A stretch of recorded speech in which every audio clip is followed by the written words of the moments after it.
साहब एक पूरी दी पूरी नहर प्रकाश सिंह बादल होरां दे खेतां जाके खत्म हो जाती है। वो मोटर नहीं चलाते, सानू मोटर चलाउणियां पै रहीआं। असीं थल्लों धरती चों 1 किलो चावल पैदा करने वास्ते 1 किलो चौल पैदा करने वास्ते 3800 लीटर पानी लगता जी। असीं धरती चों चांदी कढ रहे, चांदी ते चौल जिहड़े ने वो उगा रहे हैं। बिल्कुल तुहाडी सही गल है। जिन्नी हरी के पत्तन तो लीकेज है पाकिस्तान नूं, पानी की लीकेज जिन्ना उन्हां दा बनदा एग्रीमेंट मुताबक वो जांदा है, वो तो वध जांदा है। जो लीकेज रुक जे तो पंजाब दा कोई इहो जिहा जिला जां पिंड नहीं होऊगा जिथे सिंचाई करने वास्ते फसलों नूं मोटर चलाउणी पै जे, मोटर चलाउणी पै जे। सो पानी का लैवल जिहड़ा बचाउणा है ते झोने चों भी कड्ढणा है। साडी धरती इन्नी उपजाऊ है, बाजरा बीज लीए, मक्की बीज लीए, सूरजमुखी बीज लांगे, दालां आलू टमाटर जो मर्जी बीज लो, पर मंडीकरण नहीं हैगा उन्हों का। बेचांगे कित्थे उन्होंने? वो मंडीकरण देवांगे, तुहानूं MSP देवांगे ताकि झोने चों निकल के आपां पानी भी बचाईए ते नाले अपना स्प्रेआं स्प्रूआं जिहड़ियां हुंदियां उन्हां तो भी खड़ा छुटे। और गुरु नानक साहब ने कहा पवन गुरु पानी पिता माता धरत महत। पवन होगी हवा, पवन नूं गुरु का दर्जा, पवन गुरु पानी पिता, पानी नूं पिता का दर्जा ते माता नूं धरती का दर्जा। असीं तिन्नों दर्जे कायम नहीं रख सके। ये गुरुआं दी बाणी च लिखा जिहड़ा गुरु नानक साहब ने उन्होंने बराबर वो दर्जे पवन गुरु पानी पिता माता धरत महत, इतने दर्जे आपां तिन्ने कायम करने दोबारा। बहुत बहुत धन्यवाद जी। ये बुला लो, आजो आजो। हाँ जी, आउण दो। गगन कहावर जी मानयोग मुख मंत्री दिल्ली जी नूं श्री गुरु रविदास महाराज जी का चैन भेंट कर रहे हैं। और बहुत बहुत बड़ी सोच, गगन कहावर जी बड़ी सोच के मालक, साडे दिल्ली के मुख्यमंत्री गुरु रविदास महाराज की जय। बहुत बहुत धन्यवाद गगन जी, तुहाडी बड़ी सोच, तुसी जिहड़ा गुरुआं दे पदां दे चल के जिहड़ा है पहरा दे रहे हो। हुण मैं लास्ट साडे प्रश्न पुछण वाले सीमा राणी जी नूं गुजारिश करदा कि सीमा राणी नूं माइक दिता जाए। कोई अपना वो सर नूं सवाल पुछना चाहुंदे ने। सीमा राणी जी। हेलो बोलो। हेलो सत श्री अकाल सर। मैं यही सवाल एक पूछना चाहती हाँ कि जो साढ़े यूथ के मतलब कि बच्चे है आईलैट्स करके बाहर जा रहे हैं, मैं उन्होंने यही कहना पूछना चाहती हूँ कि पंजाब तुम इधर कुछ बना सकते, सू जी आईलैट्स करके बाहर ना जाना पवे, सू पंजाब सारी कुछ इधर सहूलतां मिल जाए बस। बहुत सोहना सवाल है भैन जी। यूथ साडा जिहड़ा आईलैट्स करके जहाज़ों के जहाज़ भर के आस्ट्रेलिया न्यूजीलैंड कनेडा वल नूं भज रहे हैं। मापे भी कहते हैं पुत +2 कर ला, उस तो बाद 6 बैंड 7 बैंड लैके चला जा इत्थों। इत्थे रहन वाली जगह नहीं हैगी। हुण ये जे तू इत्थे रहा तो तू भैड़ी संगत का शिकार हो जाएगा, नशे पै जाएगा करके। मतलब ये बहुत ही साडे लई शर्मनाक गल है कि श्री गुरु नानक देव जी की धरती, शहीद आज़म भगत सिंह होरां दी धरती, उन्होंने असीं रहन जोगी जगह नहीं अज मन रहे। ये लोगों का कोई कसूर नहीं, उन्होंने लीडर ने जिन्होंने माहौल पैदा करता। यूथ क्यों जाता है? यूथ जाता है कि सानू इत्थे कुछ लभदा नहीं, कि एक बार इत्थों निकल जाइए, अगे जाके असीं कोई रोज़गार कर लांगे। शहीद आज़म भगत सिंह, राजगुरु सुखदेव वर्गे हज़ारां योधिया ने अपनी जान की बाजी लाई, फांसियां ते चढ़े। काहदे वास्ते जी? अंग्रेज़ां नूं इस मुल्क चों कड्ढण वास्ते। अज असीं मां दियां बालियां बेच के, प्यो की जमीन बेच के 30-30 40-40 लाख चक्की फिरदे हैं जी एजेंटां कोले। काहदे वास्ते जी? अंग्रेज़ां कोले पहुंचण वास्ते। जे इन्ने चंगे सी फिर उन्होंने ही रख लेंदे, फिर शहीद आज़म भगत सिंह भी 90-90 साल की 95 साल की उम्र भोग लेंदे। वो क्यों हीरे गवाले फिर असां? सो असीं पंजाब नूं दोबारा पंजाब बनाउणा है। सानूं लंडन पैरिस कैलीफोर्निया की लोड़ नहीं। साडा पंजाब मोड़ दो सानू वापस। यूथ नूं इत्थे ही काम मिल जे, उन्हां दी डिग्री मुताबक उन्होंने इत्थे ही तनख्वाह मिल जे। एक बंदा नहीं होगा जिहड़ा उधर जाऊगा, बल्कि ਉਧਰਲਿਆਂ ਨੂੰ ਵੀ ਕਹਾਂਗੇ ਕਿ ਆ ਜਾਓ ਆਪਾਂ ਆਪਣਾ ਘਰ ਠੀਕ ਕਰ ਲਈਏ। ਹੁਣ ਸਰਕਾਰ ਜਿਹੜੀ ਹੈ ਆਪਣੀ ਬਣ ਗਈ, ਲੋਕਾਂ ਦੀ ਆਪਦੀ ਸਰਕਾਰ ਬਣ ਗਈ, ਕਿਸੇ ਰਾਜੇ ਰਾਣੇ ਦੀ ਨਹੀਂ ਹੈਗੀ। ਪੰਜਾਬ ਠੀਕ ਕਰਾਂਗੇ ਜੀ।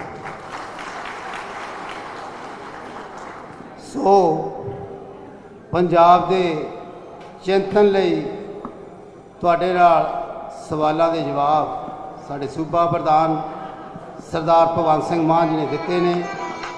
ਮਾਨਯੋਗ ਅਰਵਿੰਦ ਕੇਜਰੀਵਾਲ ਜੀ ਦੀ ਅਗਵਾਈ ਦੇ ਵਿੱਚ ਤੁਸੀਂ ਸਾਥ ਦਿਓ। ਸੂਬਾ ਜਿਹੜਾ ਹੈ ਵਿਕਾਸ ਦੀਆਂ ਬੁਲੰਦੀਆਂ ਤੇ ਜਿਹੜਾ ਹੈਗਾ ਪਹੁੰਚਾਇਆ ਜਾਵੇਗਾ ਔਰ ਸੂਬੇ ਦੇ ਵਿੱਚ ਜੋ 74 ਸਾਲ ਤੋਂ ਜਿਹੜਾ ਵਿਕਾਸ ਰੁਕਿਆ ਪਿਆ ਉਹ ਆਮ ਆਦਮੀ ਪਾਰਟੀ ਕਰੇਗੀ।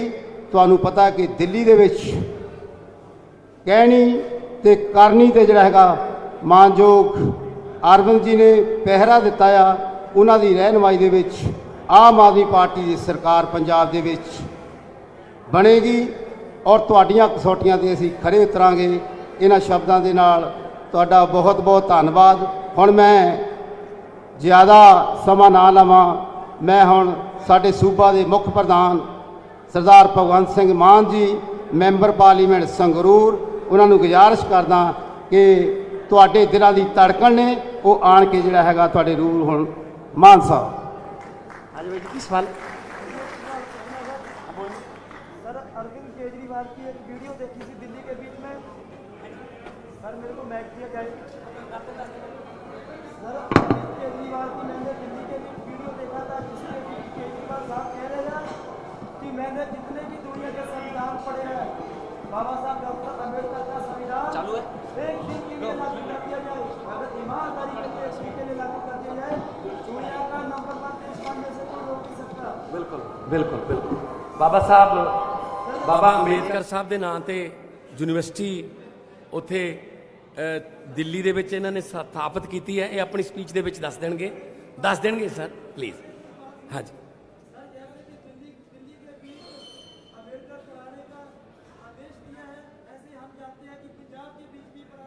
बिल्कुल बिल्कुल। एक मिनट सीएम साहब आलन कल या परसों मैं और मान साहब प्रेस कॉन्फ्रेंस करके इसका ऐलान करेंगे। बहुत बड़ा ऐलान करेंगे मैं और मान साहब, आप चिंता मत करो। ਫਿਲੌਰ ਹਲਕੇ ਦੇ ਸਤਿਕਾਰਯੋਗ ਬਜ਼ੁਰਗ ਨੌਜਵਾਨ ਵੀਰ ਮਾਵਾਂ ਭੈਣਾਂ ਮੀਡੀਆ ਦੇ ਸਾਡੇ ਸੱਜਣ ਪਾਰਟੀ ਦੇ ਸਾਰੇ ਦਰਜਾ ਬਦਰਜਾ ਅਹੁਦੇਦਾਰ ਸਾਹਿਬਾਨ ਔਰ ਸਾਡੇ ਫਿਲੌਰ ਤੋਂ ਜਿਨ੍ਹਾਂ ਨੂੰ ਮੁੱਖ ਸੇਵਕ ਦੀ ਭੂਮਿਕਾ ਮਿਲੀ ਹੈ ਪ੍ਰਿੰਸੀਪਲ ਪ੍ਰੇਮ ਕੁਮਾਰ ਜੀ, ਸਾਡੇ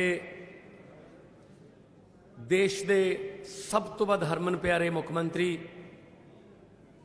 ਤੇ ਆਮ ਆਦਮੀ ਪਾਰਟੀ ਦੇ ਕਨਵੀਨਰ ਅਰਵਿੰਦ ਕੇਜਰੀਵਾਲ ਜੀ, ਸਭ ਤੋਂ ਪਹਿਲਾਂ ਮੇਰੇ ਵੱਲੋਂ ਫਤਿਹ ਪ੍ਰਵਾਨ ਕਰਿਓ। ਵਾਹਿਗੁਰੂ ਜੀ ਕਾ ਖਾਲਸਾ ਵਾਹਿਗੁਰੂ ਜੀ ਕੀ ਫਤਿਹ। ਸਾਰਿਆਂ ਨੂੰ ਮੇਰੇ ਵੱਲੋਂ ਪਿਆਰ ਭਰੀ ਸਤਿ ਸ੍ਰੀ ਅਕਾਲ, ਨਮਸਕਾਰ। ਕੋਈ ਲੰਬੇ ਚੌੜੇ ਭਾਸ਼ਣ ਨਹੀਂ ਦੇਣ ਆਏ, ਕੋਈ ਕਿਸੇ ਦੀ ਨਿੰਦਿਆ ਚੁਗਲੀ ਨਹੀਂ ਕਰਨ ਆਏ। ਸਿਰਫ ਤੇ ਸਿਰਫ ਦੋ ਚਾਰ ਗੱਲਾਂ ਸਾਂਝੀਆਂ ਕਰਾਂਗੇ। ਇਲੈਕਸ਼ਨ ਕਮਿਸ਼ਨ ਨੇ ਜੋ ਗਾਈਡਲਾਈਨਸ ਦਿੱਤੀਆਂ ਨੇ ਉਹਨਾਂ ਦੇ ਮੁਤਾਬਕ ਇਨਡੋਰ ਪ੍ਰੋਗਰਾਮ ਹੋ ਸਕਦੇ ਨੇ ਤੇ ਉਹ ਉਹਦੀ ਪਾਲਣਾ ਕਰਦੇ ਹੋਏ ਅੱਜ ਇੱਥੇ ਤੁਹਾਡੇ ਕੋਲੇ ਆਏ ਆ। ਤੁਸੀਂ ਯੂਥ ਦੀਆਂ ਸਮੱਸਿਆਵਾਂ ਬਾਰੇ ਪੁੱਛਿਆ, ਕਿਸਾਨਾਂ ਦੀਆਂ ਸਮੱਸਿਆਵਾਂ ਬਾਰੇ ਪੁੱਛਿਆ, ਆੜ੍ਹਤੀਆਂ ਦੀਆਂ ਸਮੱਸਿਆਵਾਂ ਬਾਰੇ ਪੁੱਛਿਆ, ਵਪਾਰੀਆਂ ਦੀਆਂ ਸਮੱਸਿਆਵਾਂ। ਇਹੀ ਸਾਡੀ ਪ੍ਰਾਇਓਰਟੀ ਹੈ। ਵਪਾਰੀ ਅੱਜ ਬਦੀ ਰਾਜਸਥਾਨ ਮੱਧ ਪ੍ਰਦੇਸ਼ ਨੂੰ ਜਾ ਰਿਹਾ ਹੈ। ਕਿਉਂ ਜਾ ਰਿਹਾ ਵੀ? ਕਿਉਂਕਿ ਉਹਨੂੰ ਇੱਥੇ ਮਾਹੌਲ ਹੀ ਨਹੀਂ ਮਿਲ ਰਿਹਾ। ਕੁਝ ਲੋਕ ਦੱਸਦੇ ਨਹੀਂ ਹੈਗੇ। ਮੈਨੂੰ ਕੱਲ ਘੱਟੋ ਘੱਟ 15 ਤੋਂ 20 ਦੁਕਾਨਦਾਰ ਮਿਲਣ ਆਏ। ਉਹ ਕਹਿੰਦੇ ਜੀ ਅਸੀਂ ਦੱਸਦੇ ਨਹੀਂ ਕਿਸੇ ਨੂੰ, ਸਾਡਾ ਨਾਮ ਵੀ ਨਾ ਦੱਸਿਓ। ਜੋ ਸਾਨੂੰ ਫੋਨ ਆਉਂਦੇ ਨੇ ਫਰੌਤੀਆਂ ਦੇ ਉਹ ਅਸੀਂ ਜਾਣਦੇ ਹਾਂ ਜੀ। ਸਾਨੂੰ ਇਹ ਕਿਹਾ ਜਾਂਦਾ ਹੈ ਕਿ ਸਾਨੂੰ ਪਤਾ ਹੈ ਤੁਹਾਡੇ ਬੱਚੇ ਕਿੱਥੇ ਪੜ੍ਹਦੇ ਨੇ। ਤਾਂ ਕੋਈ ਵੀ ਆਦਮੀ ਨੂੰ ਇਹ ਕਿਹਾ ਜਾਵੇ ਤਾਂ ਡਰ ਜੂਗਾ ਜੀ ਉਹ। ਤੇ ਉਹ ਦੱਸਦੇ ਨਹੀਂ ਹੈਗੇ, ਡਰਦੇ ਵੀ ਕਿਤੇ ਸਾਡਾ ਕੋਈ ਨੁਕਸਾਨ ਨਾ ਹੋ ਜੇ। ਇਹ ਚੀਜ਼ਾਂ ਬੰਦ ਹੋਣਗੀਆਂ ਕਿਉਂਕਿ ਸਰਕਾਰ ਚੱਲ ਹੀ ਨਹੀਂ ਰਹੀ। ਸਰਕਾਰ ਦਾ ਧਿਆਨ ਤਾਂ ਆਪਸ 'ਚ ਲੜਾਈਆਂ 'ਚ ਹੈ, ਉਹਨਾਂ ਨੇ ਚਲਾਈ ਹੀ ਨਹੀਂ। ਪੁਲਿਸ ਨੂੰ ਮੰਦਾ ਚੰਗਾ ਬੋਲਿਆ ਜਾ ਰਿਹਾ ਹੈ, ਪੁਲਿਸ ਨੂੰ ਭੈੜੀ ਸ਼ਬਦਾਵਲੀ ਵਰਤੀ ਜਾ ਰਹੀ ਹੈ ਐਮਐਲਏ ਵੱਲੋਂ। ਤੂੰ ਮੇਰੇ ਦਰਬਾਰ 'ਚ ਆਇਆ ਨਹੀਂ ਮੈਨੂੰ ਮੱਥਾ ਟੇਕਣ, ਤੈਨੂੰ ਪਤਾ ਨਹੀਂ ਕਿ ਮੈਂ ਇੱਥੋਂ ਦਾ ਐਮਐਲਏ ਹਾਂ। ਕੋਈ ਕਹਿੰਦਾ ਮੈਂ ਤੇਰਾ ਬਿਸਤਰਾ ਗੋਲ ਕਰਾ ਦੂੰ, ਕੋਈ ਕਹਿੰਦਾ ਆ ਸਾਡਾ ਐਮਐਲਏ ਬੜਕ ਮਾਰੇ, ਥਾਣੇਦਾਰ ਦੀ ਪੈਂਟ ਗਿੱਲੀ ਹੋ ਜਾਂਦੀ। ਇਹ ਕਿਹੜੀਆਂ ਗੱਲਾਂ ਕਰ ਰਹੇ ਯਾਰ? ਪੁਲਿਸ ਨੂੰ ਪੁਲਿਸ ਦਾ ਕੰਮ ਕਰਨ ਦਿਓ। ਆਮ ਆਦਮੀ ਪਾਰਟੀ ਸਰਕਾਰ ਆਊਗੀ, ਪੁਲਿਸ ਨੂੰ ਪੁਲਿਸ ਦਾ ਕੰਮ ਹੋਊਗਾ, ਰਾਜਨੀਤਿਕ ਦਖਲਅੰਦਾਜ਼ੀ ਬੰਦ ਹੋਊਗੀ। ਜੇ ਸਾਡੇ ਕਿਸੇ ਐਮਐਲਏ ਨੇ ਜਾਂ ਕਿਸੇ ਮੰਤਰੀ ਨੇ ਥਾਣੇ 'ਚ ਫੋਨ ਕਰਕੇ ਕਿਸੇ ਐਸਐਚਓ ਨੂੰ ਕਹਿਤਾ ਜਾਂ ਡੀਐਸਪੀ ਨੂੰ ਕਿ ਆਹ ਬੰਦਾ ਛੱਡ ਦਿਓ, ਇਹ ਆਪਣਾ ਬੰਦਾ ਹੈ, ਉਹ ਬੰਦਾ ਹੋਵੇ ਗਲਤ, ਤਾਂ ਅਸੀਂ ਕਾਰਵਾਈ ਪਹਿਲਾਂ ਆਪਣੇ ਮੰਤਰੀ ਤੇ ਕਰਾਂਗੇ, ਆਪਣੇ ਐਮਐਲਏ ਤੇ ਕਰਾਂਗੇ। ਅਮਰੀਕਾ ਦਾ ਰਾਸ਼ਟਰਪਤੀ ਪੂਰੀ ਦੁਨੀਆ ਦਾ ਸਭ ਤੋਂ ਪਾਵਰਫੁਲ ਬੰਦਾ ਮੰਨਿਆ ਜਾਂਦਾ ਹੈ। ਜੇ ਅਮਰੀਕਾ ਦਾ ਰਾਸ਼ਟਰਪਤੀ ਕਿਸੇ ਥਾਣੇ 'ਚ ਫੋਨ ਕਰਦੇ ਅਮਰੀਕਾ ਦੇ 'ਚ ਕਿ ਇਹਨੂੰ ਛੱਡ ਦਿਓ, ਅੱਧੇ ਘੰਟੇ 'ਚ ਉਹਨੂੰ ਅਸਤੀਫਾ ਦੇਣਾ ਪਊਗਾ। ਮੂਹਰੋਂ ਪੁਲਿਸ ਅਫਸਰ ਕਹਿੰਦਾ sir mister president, white house ਦੇ ਵਿੱਚੋਂ ਕਾਨੂੰਨ ਬਣਾ ਕੇ ਭੇਜ ਦਿਓ ਕਿ ਇਹਨਾਂ ਨੂੰ ਛੱਡ ਦਿਆ ਕਰੋ, ਇਹਨਾਂ ਨੂੰ ਫੜ ਲਿਆ ਕਰੋ, ਅਸੀਂ ਉਸ ਕਾਨੂੰਨ ਨੂੰ ਫੋਲੋ ਕਰਾਂਗੇ, ਪਰ ਕਾਨੂੰਨ ਦੇ ਵਿੱਚ ਦਖਲਅੰਦਾਜ਼ੀ ਤੁਹਾਡੀ ਬਰਦਾਸ਼ਤ ਨਹੀਂ ਹੋਊਗੀ ਕਿ ਇਹਨੂੰ ਲਾਗੂ ਕਰੋ, ਇਹਨੂੰ ਨਾ ਕਰੋ। ਇਸ ਤਰ੍ਹਾਂ ਦਾ ਕਾਨੂੰਨ ਚਾਹੀਦਾ। ਤਾਈਓ ਚੱਕੀ ਫਿਰਦੇ ਆ 40-40 ਲੱਖ ਆਪਾਂ ਕਿ ਉੱਥੇ ਮੰਤਰੀ ਤੇ ਸੰਤਰੀ ਇੱਕ ਬਰਾਬਰ ਹੈ। ਤੁਸੀਂ ਕਦੇ ਸੁਣਿਆ ਸਰੀ ਦਾ ਪਟਵਾਰੀ ਕੌਣ ਹੈ? ਤੁਹਾਡੇ ਤਾਂ ਬਹੁਤ ਸਾਰੇ ਰਿਸ਼ਤੇਦਾਰ ਦੋਸਤ ਮਿੱਤਰ ਉੱਧਰ ਰਹਿੰਦੇ ਹੋਣੇ। ਲੰਡਨ ਦਾ ਐਸਐਸਪੀ ਕੌਣ ਹੈ? ਕਦੇ ਸੁਣਿਆ? ਟੋਰਾਂਟੋ ਦਾ ਤਹਿਸੀਲਦਾਰ ਕੌਣ ਹੈ? ਕਿਸੇ ਨੂੰ ਪਤਾ ਹੀ ਨਹੀਂ। ਐਂ ਕੰਮ ਹੋਈ ਜਾਂਦੇ ਨੇ, ਸਿਸਟਮ ਕੰਮ ਕਰੀ ਜਾਂਦਾ। ਸਾਡੇ ਇੱਥੇ ਹਰ ਗੱਲ ਵਾਸਤੇ ਐਮਐਲਏ ਕੋਲੇ ਆਉਣਾ ਪੈਂਦਾ, ਐਮਪੀ ਕੋਲੇ ਆਉਣਾ ਪੈਂਦਾ। ਉਹ ਕਹਿੰਦਾ ਚੱਲ ਕੋਈ ਨਹੀਂ ਕਰਤਾ ਮੈਂ ਦਿੰਦਾ, ਫਿਰ ਹੁਣ ਅਗਲੀ ਵਾਰ ਧਿਆਨ ਰੱਖਿਓ ਤੁਸੀਂ ਉੱਧਰ ਫਿਰਦੇ ਸੀ ਦੂਜੀਆਂ ਪਾਰਟੀਆਂ ਵੱਲ ਲਓ। ਇਹ ਕਾਹਦੀ ਡੈਮੋਕ੍ਰੇਸੀ ਹੈ? ਸੋ ਮਾਹੌਲ ਮਿਲੂਗਾ ਵਪਾਰੀਆਂ ਨੂੰ, ਖੇਤੀ ਨੂੰ ਲਾਹੇਵੰਦ ਧੰਦਾ ਬਣਾਵਾਂਗੇ। ਅੱਜ ਖੇਤੀ ਮਜਬੂਰੀ ਦਾ ਧੰਦਾ ਹੈ, ਕੋਈ ਹੋਰ ਕੰਮ ਨਹੀਂ ਤਾਂ ਕਹਿੰਦੇ ਖੇਤੀ ਕਰਨੀ ਪੈਣੀ ਹੈ। ਸੋ ਲਾਹੇਵੰਦ ਧੰਦਾ ਬਣਾਵਾਂਗੇ, ਪ੍ਰੋਡਕਸ਼ਨ ਕਾਸਟ ਘਟਾਵਾਂਗੇ, ਸਪੈਸ਼ਲਿਸਟਾਂ ਨੂੰ ਅਪੁਆਇੰਟ ਕਰਕੇ ਪੀਏਯੂ ਯੂਨੀਵਰਸਿਟੀ ਜਿਹੜੀ ਹੈ ਉਹਨੂੰ ਜਿੰਦਾ ਕਰਾਂਗੇ। ਉਹ ਕਰਜ਼ੇ ਥੱਲੇ ਆਈ ਪਈ ਹੈ, ਤਨਖਾਹ ਨਹੀਂ ਦਿੱਤੀ ਜਾਂਦੀ ਉਹਨਾਂ ਤੋਂ, ਨਵੇਂ ਬੀਜਾਂ ਦੀ ਖੋਜ ਕਿਵੇਂ ਕਰਨਗੇ ਉਹ? ਸੋ ਖੇਤੀ, ਵਪਾਰ, ਸਕੂਲ, ਸਰਕਾਰੀ ਸਕੂਲ ਜਿਵੇਂ ਦਿੱਲੀ 'ਚ ਕੀਤੇ ਨੇ ਸਰਕਾਰੀ ਸਕੂਲ। ਮੈਨੂੰ ਇੱਕ ਦਿਨ ਲੈ ਗਏ ਮਨੀਸ਼ ਸਿਸੋਦੀਆ ਜੀ, ਮੈਂ ਉਦੋਂ ਪਾਰਲੀਮੈਂਟ ਚੱਲ ਰਹੀ ਸੀ। ਮੈਂ ਕਿਹਾ ਜੀ ਮੈਨੂੰ ਤਾਂ ਦਿਖਾ ਦਿਓ ਸਕੂਲ। ਕਹਿੰਦੇ ਆ ਜਾ। ਮੈਂ ਚਲਾ ਗਿਆ। ਫਲੋਰ ਵਾਲਿਓ ਯਕੀਨ ਕਰਿਓ, ਆ ਲਾਈਟ ਮੱਥੇ ਲੱਗਦੀ ਹੈ, ਮੈਂ ਝੂਠ ਨਹੀਂ ਬੋਲਦਾ। ਦਿੱਲੀ ਦੇ ਵਿੱਚ ਅੱਖਾਂ 'ਚ ਪਾਣੀ ਆ ਗਿਆ ਦੇਖ ਕੇ ਕਿ ਇੱਕ ਡੀਸੀ ਦਾ ਜਵਾਕ, ਇੱਕ ਜੱਜ ਦਾ ਬੱਚਾ ਤੇ ਇੱਕ ਝੁੱਗੀ ਝੋਪੜੀਆਂ ਵਾਲੇ ਤੇ ਰਿਕਸ਼ੇ ਵਾਲੇ ਦਾ ਬੱਚਾ ਇੱਕੋ ਬੈਂਚ ਤੇ ਬਹਿ ਕੇ ਇੱਕੋ ਕਿਤਾਬ ਪੜ੍ਹਨ ਲਾਤੇ ਅਰਵਿੰਦ ਕੇਜਰੀਵਾਲ ਨੇ। ਨਹੀਂ ਆਪਾਂ ਸੋਚ ਹੀ ਨਹੀਂ ਸਕਦੇ ਸਾਡਾ ਬੱਚਾ ਪੜ੍ਹ ਲੂ ਡੀਸੀ ਦੇ ਬੱਚੇ ਨਾਲ। ਨਹੀਂ, ਉਹਨਾਂ ਦੀਆਂ ਕਿਤਾਬਾਂ ਹੀ ਹੋਰ ਨੇ, ਸਾਡੀਆਂ ਕਿਤਾਬਾਂ ਹੀ ਹੋਰ ਨੇ। ਉਹਨਾਂ ਦੇ ਟੀਚਰ ਹੋਰ ਨੇ, ਸਾਡੇ ਟੀਚਰ ਹੀ ਹੋਰ ਨੇ। ਮੈਨੂੰ ਇੱਕ ਬਜ਼ੁਰਗ ਮਿਲਿਆ, ਕਹਿੰਦਾ ਪੁੱਤ ਸਾਡੀ ਤਾਂ ਅਗਲੀ ਪੀੜ੍ਹੀ ਵੀ ਗਈ। ਮੈਂ ਕੀ ਹੋ ਗਿਆ? ਕਹਿੰਦਾ ਮੇਰਾ ਪੋਤਾ ਸਰਕਾਰੀ ਸਕੂਲ 'ਚ ਪੜ੍ਹਦਾ। ਮੈਂ ਕਿਹਾ ਵੀ ਕੀ ਗੱਲ ਹੋ ਗਈ, ਉੱਥੇ ਟੀਚਰ ਨਹੀਂ? ਕਹਿੰਦਾ ਟੀਚਰ ਤਾਂ ਹੈਗੇ ਨੇ, ਟੀਚਰ ਬਹੁਤ ਨੇ, ਬਹੁਤ ਵਧੀਆ ਟੀਚਰ ਨੇ। ਮੈਂ ਕਿਹਾ ਫਿਰ ਕੀ ਹੋ ਗਿਆ? ਕਹਿੰਦਾ ਬਸ ਟੀਚਰਾਂ ਨੂੰ ਪੜ੍ਹਾਉਣ ਤੋਂ ਬਿਨਾਂ ਬਾਕੀ ਸਾਰੇ ਕੰਮ ਉਹਨਾਂ ਤੋਂ ਲੈਂਦੇ ਨੇ। ਕਹਿੰਦਾ ਸਾਨੂੰ ਸਕੂਲ ਵੱਲੋਂ ਇਹ ਕਿਹਾ ਹੋਇਆ ਹੈ ਬੱਚਿਆਂ ਨੂੰ ਕਿ ਕਾਪੀ ਜਾਂ ਕਿਤਾਬ ਭਾਵੇਂ ਘਰੇ ਭੁੱਲ ਆਇਓ, ਕੌਲੀ ਤੇ ਚਮਚਾ ਨਹੀਂ ਘਰੇ ਭੁੱਲ ਕੇ ਆਉਣਾ। ਕੱਲਾ ਦਲੀਆ ਖਵਾਉਣ ਵਾਲੀਆਂ ਬਿਲਡਿੰਗਾਂ ਬਣਾ ਕੇ ਰੱਖਤੀਆਂ ਇਹਨਾਂ ਨੇ। ਆਪਾਂ ਬਦਲਣਾ ਸਿਸਟਮ। ਦਿੱਲੀ ਦੇ ਵਿੱਚ ਮਨੀਸ਼ ਸਿਸੋਦੀਆ ਜੀ ਨੇ, ਅਰਵਿੰਦ ਕੇਜਰੀਵਾਲ ਜੀ ਨੇ ਇਹ ਗੱਲ ਕਾਨੂੰਨ ਬਣਾਤਾ ਕਿ ਟੀਚਰਾਂ ਤੋਂ, ਪੜ੍ਹਾਈ ਤੋਂ ਬਿਨਾਂ ਹੋਰ ਕੋਈ ਕੰਮ ਨਹੀਂ ਲਿਆ ਜਾਊਗਾ। ਜੇ ਵੋਟਾਂ ਪੈਂਦੀਆਂ ਨੇ ਤਾਂ ਇਹ ਹਾਇਰ ਕਰਦੇ ਆ ਕਿਤੋਂ ਹੋਰ, ਇਧਰੋਂ ਉਧਰੋਂ ਨੌਜਵਾਨ ਮੁੰਡੇ ਕੁੜੀਆਂ ਹਾਇਰ ਕਰਦੇ ਆ ਟ੍ਰੇਨਿੰਗ ਦੇ, ਕਹਿੰਦਾ ਕੋਈ ਹੋਰ ਕੋਈ ਪਾਲਿਸੀ ਚਲਾਉਣੀ ਹੈ। ਆ ਜਿਵੇਂ ਹੁਣ ਕਰੋਨਾ ਆਇਆ, ਉਹਦਾ ਅਵੇਅਰਨੈਸ ਜੇ ਉਹ ਸਾਰਾ ਹਾਇਰ ਕੀਤਾ। ਇੱਥੇ ਕੀ ਹੈ, ਟੀਚਰਾਂ ਤੋਂ ਪੜ੍ਹਾਈ ਤੋਂ ਬਿਨਾਂ ਬਾਕੀ ਸਾਰੇ ਕੰਮ ਲੈਂਦੇ ਨੇ। ਬਾਰਡਰ ਤੇ ਵੀ ਡਿਊਟੀ ਲਾਤੀ ਉਹਨਾਂ ਦੀ ਕਿ ਤੁਸੀਂ ਚੈੱਕ ਕਰਨਾ ਕੌਣ ਕੌਣ ਆ ਰਿਹਾ ਆਪਣੀ ਸਟੇਟ ਦੇ ਵਿੱਚ ਕਰੋਨਾ ਪੋਜ਼ਿਟਿਵ, ਦੱਸੋ। ਸੋ ਮਾਸਟਰਾਂ ਨੂੰ, ਟੀਚਰਾਂ ਨੂੰ ਬਣਦੀ ਇੱਜ਼ਤ ਮਿਲੂਗੀ, ਮਾਨ ਸਨਮਾਨ ਮਿਲੂਗਾ। 6-6 ਹਜ਼ਾਰ ਤੇ 4-4 ਹਜ਼ਾਰ ਤੇ 18-18 ਸਾਲਾਂ ਤੋਂ ਕੰਮ ਕਰ ਰਹੇ ਨੇ। ਜਿਨ੍ਹਾਂ ਨੂੰ ਆਪਣੇ ਭਵਿੱਖ ਦੀ ਚਿੰਤਾ, ਉਹ ਆਪਣੇ ਬੱਚਿਆਂ ਦਾ ਭਵਿੱਖ ਕਿਵੇਂ ਬਣਾਉਣਗੇ। ਪਹਿਲਾਂ ਟੀਚਰ ਦਾ ਭਵਿੱਖ ਸੇਫ ਕਰਾਂਗੇ, ਫਿਰ ਉਹੀ ਸਕੂਲ ਬਣਾਉਣਗੇ ਵਧੀਆ, ਹਸਪਤਾਲ ਬਣਾਉਣੇ ਨੇ। ਐਕਸਰੇ ਵਾਲੀਆਂ ਮਸ਼ੀਨਾਂ 'ਚ ਕਬੂਤਰਾਂ ਦੇ ਆਲਣੇ ਨੇ ਸਰਕਾਰੀ ਹਸਪਤਾਲਾਂ 'ਚ। ਅਸੀਂ ਕੀ ਕੀਤਾ, ਮੈਂ ਅੱਜ ਤੋਂ 10 ਕੁ ਸਾਲ ਪਹਿਲਾਂ ਦੀ ਗੱਲ ਹੋਊਗੀ, ਮੈਂ ਰਾਜਨੀਤੀ 'ਚ ਨਹੀਂ ਸੀਗਾ, 10-11 ਸਾਲ ਪਹਿਲਾਂ ਦੀ ਗੱਲ ਹੋਊਗੀ। ਸੀਐਮ ਸਾਹਿਬ, ਇੱਕ ਐਕਸੀਡੈਂਟ ਹੋਇਆ ਪਿਆ ਪਟਿਆਲੇ ਕੋਲੇ, ਮੁੰਡਾ ਜ਼ਖਮੀ ਸੀ। ਅਸੀਂ ਉਹਨੂੰ ਗੱਡੀ 'ਚ ਪਾ ਲਿਆ ਕਿ ਚਲੋ ਇਹਨੂੰ ਹਸਪਤਾਲ ਲੈ ਚੱਲਦੇ ਹਾਂ।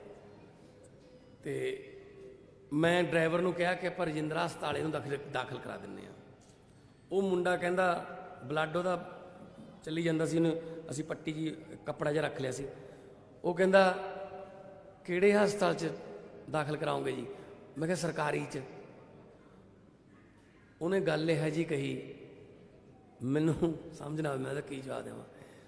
ਕਹਿੰਦਾ ਜੀ ਸਰਕਾਰੀ 'ਚ ਦਾਖਲ ਕਰਵਾਉਣ ਨਾਲੋਂ ਉੱਥੇ ਹੀ ਮਰ ਲੈਣ ਦਿੰਦੇ, ਮੈਨੂੰ ਮਰਨਾ ਹੀ ਹੈ। ਕਹਿੰਦਾ ਉੱਥੇ ਹੀ ਮਰ ਜਾਂਦਾ, ਮੈਂ ਹੁਣ ਉੱਥੇ ਜਾ ਕੇ ਕਿਹੜਾ ਮੈਨੂੰ ਕੋਈ ਪੁੱਛੂਗਾ। ਆਹ ਹਾਲ ਤੋਂ ਵਿਸ਼ਵਾਸ ਉੱਠ ਗਿਆ ਸਰਕਾਰੀ ਹਸਪਤਾਲਾਂ ਤੋਂ ਕਿ ਇੱਥੇ ਜਾ ਕੇ ਮਿਲੂ। ਉਹ ਕੀ ਹੈ, ਉਹ ਬਾਹਰ ਲਿਖ ਦਿੰਦੇ ਨੇ ਦਵਾਈਆਂ, ਬਾਹਰੋਂ 2500 ਦੀਆਂ ਦਵਾਈਆਂ ਕਿੱਥੋਂ ਲਿਆਊ ਗਰੀਬ। ਦਿੱਲੀ ਦੇ ਵਿੱਚ ਸਰਕਾਰੀ ਹਸਪਤਾਲ, ਮਹੱਲਾ ਕਲੀਨਿਕ, ਸਾਰਾ ਇਲਾਜ ਫ੍ਰੀ ਹੈ। ਕੋਈ BPL ਕਾਰਡ ਦੀ ਲੋੜ ਨਹੀਂ, ਕੋਈ ਲਾਲ ਕਾਰਡ ਦੀ ਲੋੜ ਨਹੀਂ, ਜਿਹੜਾ ਮਰਜ਼ੀ ਹੈ ਸਾਰਾ ਫ੍ਰੀ ਹੈ। ਤੇ ਇੱਕ ਵਾਰੀ ਕੀ ਹੋਇਆ ਦਿੱਲੀ 'ਚ, ਕਿਤੇ ਕੋਈ ਹਸਪਤਾਲ ਵਾਲੇ 2 ਰੁਪਈਆਂ ਦੀ ਪਰਚੀ ਕੱਟਣ ਲੱਗ ਗਏ ਕਿ ਦਵਾਈਆਂ ਲੈਣੀਆਂ 2 ਰੁਪਈਆਂ ਦੀ ਪਰਚੀ। ਮੁੱਖ ਮੰਤਰੀ ਸਾਹਿਬ ਨੂੰ ਪਤਾ ਲੱਗ ਗਿਆ, ਆਪ ਗਏ ਜੀ ਲਾਈਨ 'ਚ ਖੜੇ ਹੋ, ਕਹਿੰਦੇ ਤੁਸੀਂ 2 ਰੁਪਏ ਕਾਹਦੇ ਲੈ ਰਹੇ ਹੋ?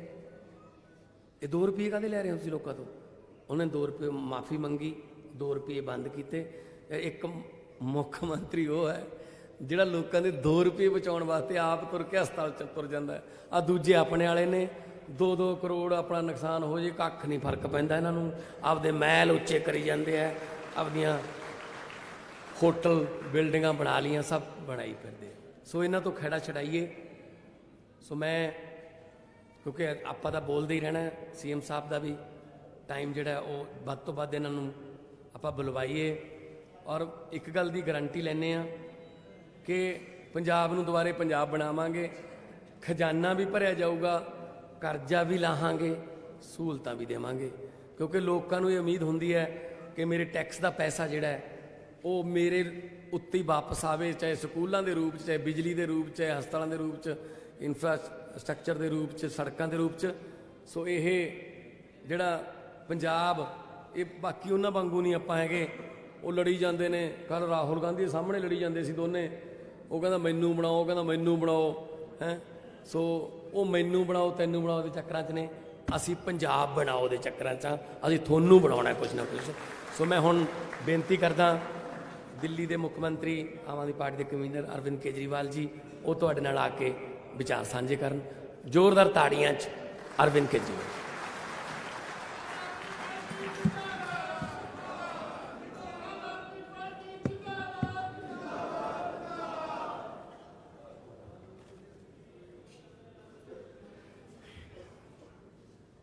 आज यहाँ पे आए हुए सभी लोगों को मेरा नमस्कार, सबको मेरा प्रणाम, सत श्री अकाल। फिलौर हलके से हम लोगों ने प्रिंसिपल प्रेम कुमार जी को टिकट दी है। एक आम आदमी है,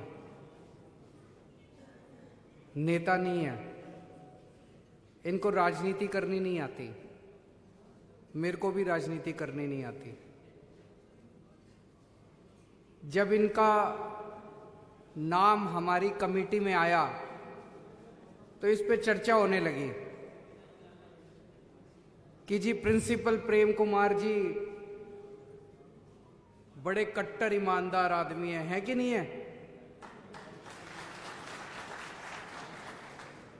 कट्टर ईमानदार आदमी है, इज्जत बहुत है लोगों में, सारे हलके के लोग इनको जानते हैं, आम आदमी पार्टी के पुराने वॉलंटियर हैं।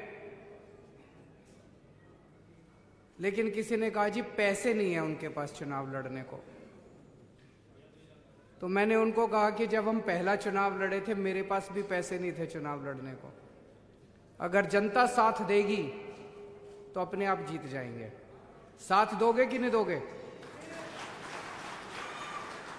हमने पूरे पंजाब में चुन चुन के अच्छे ईमानदार लोगों को टिकट दी है ताकि ईमानदार सरकार बने।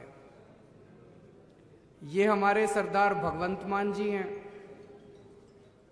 इनके पास भी पैसे नहीं है, ये भी कट्टर ईमानदार आदमी है कि नहीं है?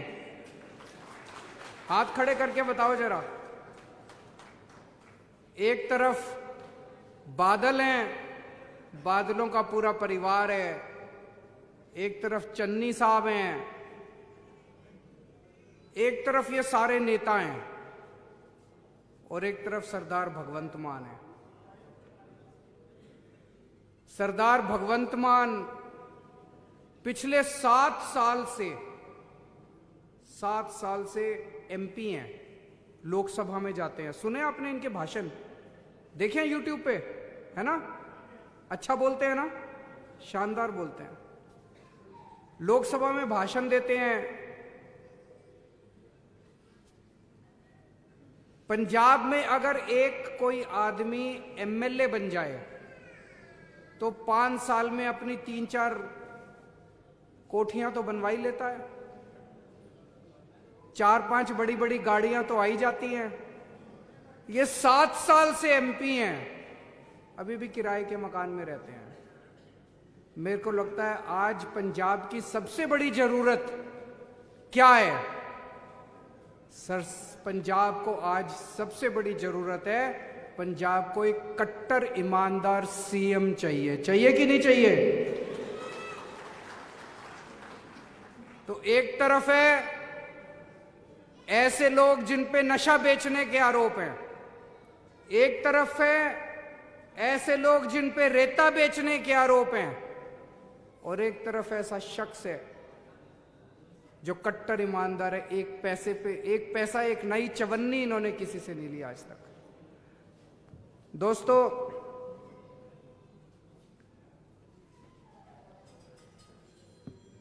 हमने मैंने और मान साहब ने दोनों ने बैठ के कई घंटों बात की है। हम लोगों ने कई घंटे कि पंजाब को कैसे बदलना है, पंजाब की खेती कैसे बदलनी है।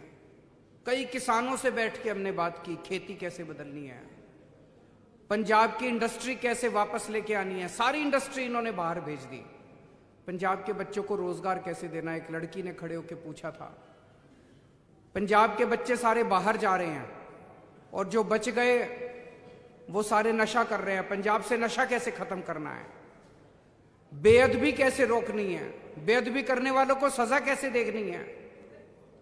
दिल्ली में हमने इतने शानदार स्कूल बनाए, पंजाब में शिक्षा कैसे ठीक करनी है। जैसे दिल्ली में ठीक की ऐसे पंजाब में भी ठीक करेंगे। पंजाब में अस्पताल कैसे ठीक करने हैं, जैसे दिल्ली में अस्पताल ठीक किए ऐसे पंजाब में भी ठीक करेंगे। पंजाब की सड़कें कैसे ठीक करनी है, बिजली के बिल, कितने बिजली के बिल आते हैं आपके, कितनी महंगी है बिजली। दिल्ली में 24 घंटे बिजली आती है और फ्री में बिजली आती है। पंजाब में भी अब फ्री में बिजली देंगे, 24 घंटे बिजली देंगे। ये पूरा प्लान हम लोगों ने कई घंटे बैठ के बनाया है। लेकिन ये सारा प्लान तभी सफल होगा जब पंजाब के अंदर ईमानदार सरकार आएगी, कट्टर ईमानदार सरकार आएगी। इन लोगों ने 1966 में पंजाब अलग सूबा बना था, तब से लेके आज तक 26 साल कांग्रेस की सरकार रही, 19 साल बादल परिवार की सरकार रही। इन दोनों ने, कांग्रेस ने और अकाली दल ने मिलके पंजाब को लूट लिया। इनकी सरकार आती है, वो उनके खिलाफ कोई एक्शन नहीं लेते, उनकी सरकार आती है, ये इनके खिलाफ को, दोनों लूटते हैं। आज पंजाब को एक ही जरूरत है कि कट्टर ईमानदार सरकार चाहिए। चन्नी साहब पे आरोप लग रहे हैं कि चन्नी साहब रेता चोरी करते हैं। उनके घर पे ईडी की रेड हुई, उनके रिश्तेदारों के घर पे बड़े बड़े नोटों की गड्डियां मिली। देखिए आप लोगों ने, बड़े बड़े नोटों की गड्डियां मिली उनके घर पे। 111 दिन मिले थे उनको, 111 दिन में भी उन्होंने कमाल कर दिया। 111 दिन भी नहीं छोड़े उन्होंने। मैं आपसे पूछना चाहता हूं, अगर रेता चोरों की सरकार मिलेगी तो क्या पंजाब के स्कूल अच्छे हो सकते हैं? अगर रेता चोरों की सरकार बनेगी तो क्या बिजली मिल सकती है? अगर रेता चोरों की सरकार मिलेगी तो क्या आपका पंजाब को भविष्य मिल सकता है, आपके बच्चों को भविष्य मिल सकता है? नहीं मिल सकता।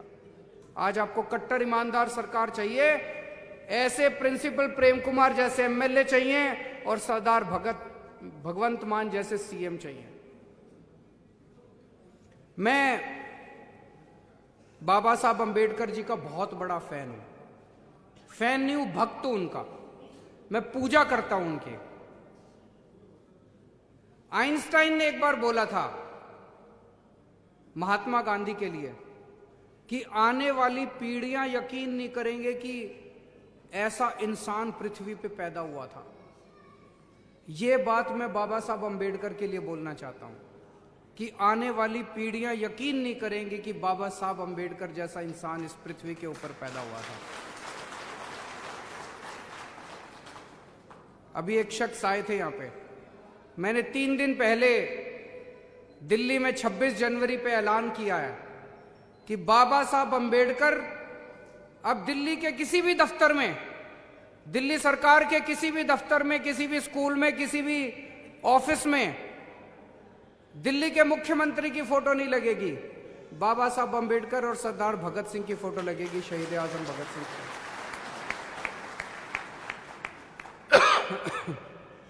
वो शख्स चाह रहे थे कि पंजाब में अगर हमारी सरकार बनती है तो पंजाब में भी ऐसे होना चाहिए, पंजाब में भी ऐसे होगा।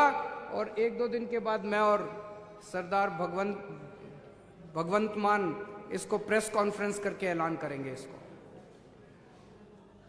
बाबा साहब अंबेडकर ने, एक छोटे से परिवार से आते हैं बाबा साहब अंबेडकर, बहुत गरीब परिवार से।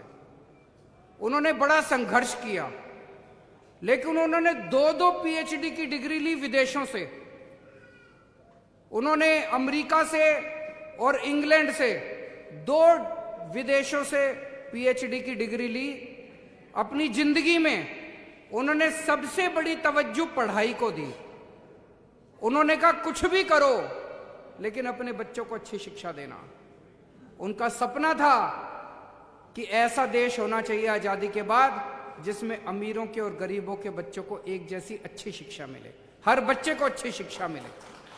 आज 70 साल के बाद बाबा साहब का सपना पूरा नहीं हुआ, लेकिन मैंने कसम खाई है कि बाबा साहब का सपना हम पूरा करेंगे, हर बच्चे को अच्छी शिक्षा देंगे।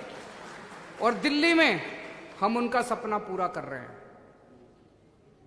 मेरी आप लोगों से एक गुजारिश है, इस बार वोट डालने जाओ तो बाबा साहब की तस्वीर अपने सामने रख लेना और यह सोचना कि आज अगर बाबा साहब जिंदा होते तो वो किसको वोट देते। एक तरफ रेता चोर है, एक तरफ नशा बेचने वाले हैं और एक तरफ कट्टर ईमानदार भगवंत मान है।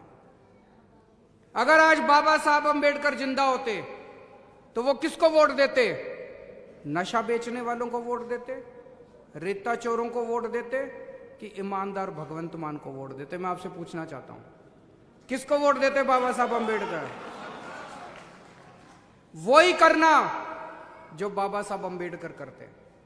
सोचना जिस दिन वोट डालने के लिए जाओ उनकी तस्वीर अपनी आंख बंद कर लेना, आंख बंद करके उनकी तस्वीर अपने सामने लेके आना और सोचना कि बाबा साहब अंबेडकर अगर जिंदा होते तो क्या करते। दोस्तों, ये चुनाव कोई मामूली चुनाव नहीं है। आज तक अपने पास विकल्प नहीं था। वोट डालने जाते थे, एक बार कांग्रेस को दे आते थे, 5 साल कांग्रेस वाले लूटते थे, अगली बार गुस्से में आके अकाली दल को वोट दे देते थे, फिर 5 साल अकाली दल वाले लूटते थे, फिर अगली बार गुस्से में आके कांग्रेस को। हमारे पंजाब का तो भविष्य आज तक कभी नहीं बना। इस बार वाहिगुरु जी के आशीर्वाद से, रब के आशीर्वाद से, ऊपर वाले के आशीर्वाद से एक ईमानदार पार्टी आई है। हम लोगों ने दिल्ली में खूब अच्छा काम करके दिखाया है। दिल्ली के लोगों ने हमको एक मौका दिया था।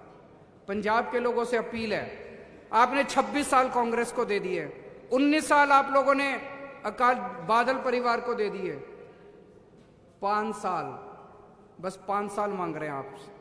5 साल केजरीवाल और भगवंत मान की जोड़ी को देके देखो, पंजाब को खुशहाल कर देंगे।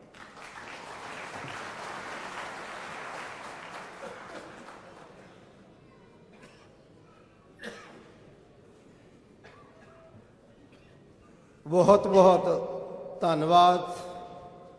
साडे आने वाले कल, साडे आने वाले भविख लई, खास तौर पे हलका विधान सभा फलौर दे लई साडे बहुत ही सत्कारयोग लीडर साहिबान ने, अचेचे तौर पे साडे दिल्ली के मुख मंत्री मानयोग अरविंद केजरीवाल जी ने और साडे सूबा प्रधान MP संगरूर तो सरदार भगवंत सिंह मान जी ने भरोसा और आश्वासन दिता कि असी जिहड़ा हैगा तुहाडे लई पुरजोर काम करांगे।